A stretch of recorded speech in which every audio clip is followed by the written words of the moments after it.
अस्सलाम वालेकुम। बहुत से भाइयों का ये सवाल है कि हम सऊदी अरब आना चाहते हैं और हमको एजेंट वगैरह बता रहे हैं कि हम आपको 4,000 रियाल में 3 महीने का वीज़ा देंगे। उसके ऊपर आप सऊदी अरब जाएंगे, वहाँ पर आप ट्रांसफ़र करेंगे, हम आपको 3 महीने का इकामा देंगे। तो इसमें क्या हकीकत है, हमारा उसके ऊपर ख़र्चा कितना आएगा, क्या हमको ये वीज़ा लेना चाहिए या लेना नहीं चाहिए, डिटेल्स में इस हवाले से बात करेंगे। अगर आपको ये वीडियो अच्छी लगे तो वीडियो को लाइक करना और चैनल को सब्सक्राइब करना ना भूलिए, क्योंकि इसी चैनल पर मैं आपको Saudi related informative videos upload करता रहता हूँ। एक भाई ने बहुत ज़बरदस्त कमेंट्स किया था, फिर मैसेंजर के थ्रू मैंने उसके साथ कांटेक्ट किया और उसने यही सवाल पूछा कि जो 3 महीनों का वीज़ा होता है, जिसमें से 3 महीने का इकामा निकलता है, तो क्या हमको ये लेना चाहिए या नहीं, क्योंकि एजेंट हजरात बताते हैं कि ये वीज़ा थोड़ा सस्ता होता है, इसके ऊपर आपका ख़र्च कम आएगा। सऊदी अरब आप जब पहुंच जाएंगे 3 महीने में आप अपने लिए काम ढूंढ लेंगे, अगर काम नहीं ढूंढना तो किसी दूसरी जगह पर आप ट्रांसफ़र कर लोगे। तो मैंने सोचा कि इसके ऊपर एक वीडियो बनाई जाए ताकि दूसरे भाई इस तरह जो फ्रॉड होते हैं, जो एजेंट हजरात स्कैम्स करते हैं, उससे बच सके। पहली बात तो ये है कि सऊदी अरब में 3 महीने का जो वीज़ा होता है, जिसमें से 3 महीने का इकामा बनता है, ये वाला वीज़ा है ही नहीं। अब आप बताएंगे कि एक ऐसा इस तरह नहीं है, क्योंकि एजेंट तो बता रहा है कि हम आपको 3 महीने का इकामा देंगे। भाई, ये 3 महीने आपको गवर्नमेंट की तरफ से मिलती है कि आपने चेक करना है कि जिस कंपनी या कफील के पास आप आए हो, जिस काम के लिए आए हो, क्या आपको वही कंपनी या कफील पसंद है या नहीं। अगर आपको पसंद नहीं होता है तो आप जो है किसी दूसरी जगह पर ट्रांसफ़र कर सकते हो।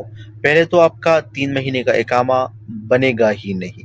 ये आपको हुकूमत की तरफ से टाइम मिलता है और ये हर एक वीज़े में होता है, चाहे आप आज़ाद वीज़े पर आ रहे हो, चाहे आप 12 महीनों वाले के इकामा वीज़े पर आ रहे हो, उसमें से भी 3 महीने होते हैं, क्योंकि जब आप पहली बार आते हैं तो आपको इकामा 15 महीनों का मिलता है।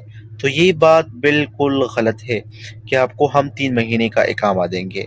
अब बात करते हैं कि इसके ऊपर कितना खर्च आएगा, क्योंकि एजेंट बता देता है आपको कि आपने फिर 3 महीने बाद किसी दूसरी जगह पर ट्रांसफ़र कर लेना है।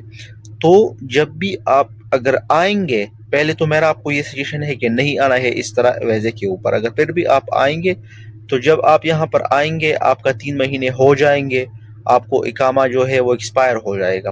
पहले तो आपके ऊपर 500 रियाल का गरामा आएगा, क्योंकि एक्सपायर इकामा के ऊपर पहली बार 500 रियाल का गरामा आता है। उसके बाद जब आप किसी दूसरी जगह पर ट्रांसफ़र करोगे तो आपको 2000 रियाल जो है वो मतलब हुकूमत को पे करना होता है। 2000 रियाल जो ट्रांसफ़र है, या अरबी में उसको तनाजुल कहते हैं, उसका जो फ़ीस है वो 2000 रियाल है। 500 रियाल वो हो गई, 2000 वो हो गई, 2500 रियाल हो गई।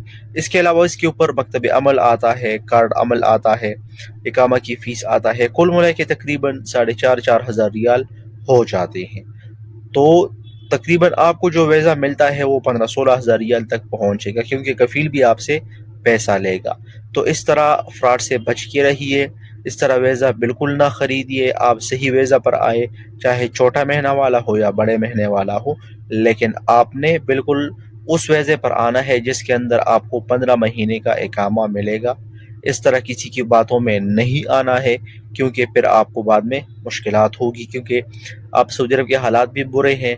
तो 3 महीनों में आप अपने लिए काम भी नहीं ढूंढ सकते हैं, तो आपके पास तनाजुल के पैसे फिर कहाँ से आएंगे। बहुत से भाइयों के साथ ऐसा हो रहा है, हो गया है उनके साथ।